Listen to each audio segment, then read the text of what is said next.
La reazione di Maillard, il segreto della carne perfetta. Amici del barbecue, benvenuti! Oggi vi svelo il segreto che separa una grigliata mediocre da un capolavoro.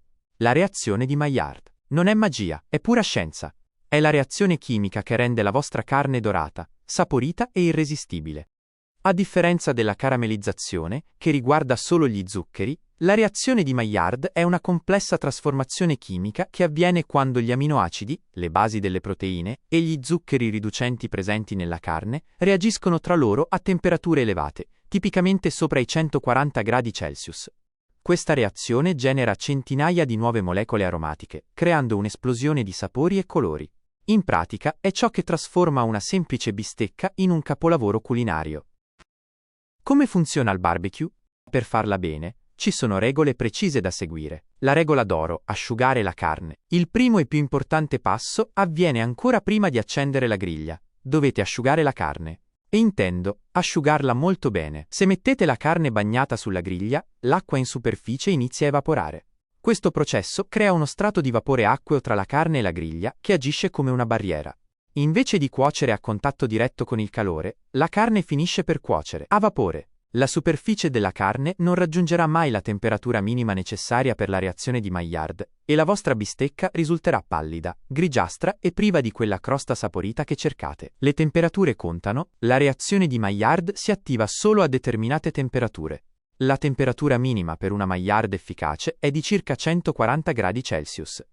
Sotto questa soglia, non avverrà nulla di significativo. Se la griglia è troppo fredda, la carne cuocerà lentamente, rilasciando succhi che la faranno bollire invece di arrostire. Ma attenzione, anche l'eccesso è un problema.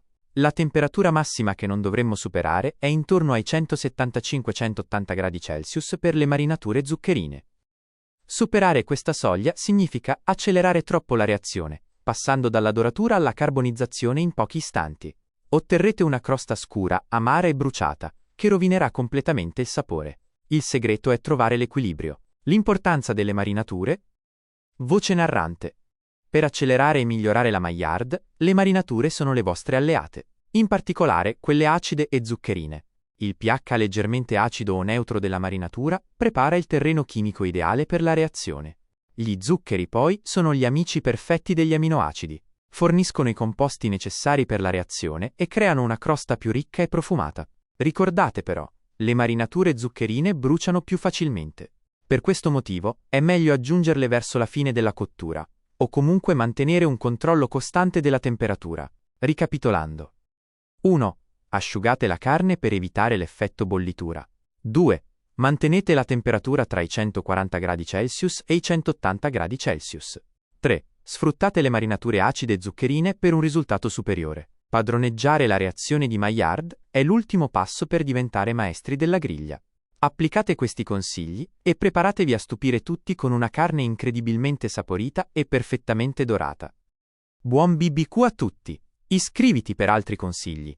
Se questo video vi è stato utile, mettete un bel like, iscrivetevi al canale e attivate la campanella per non perdervi i prossimi trucchi. A presto!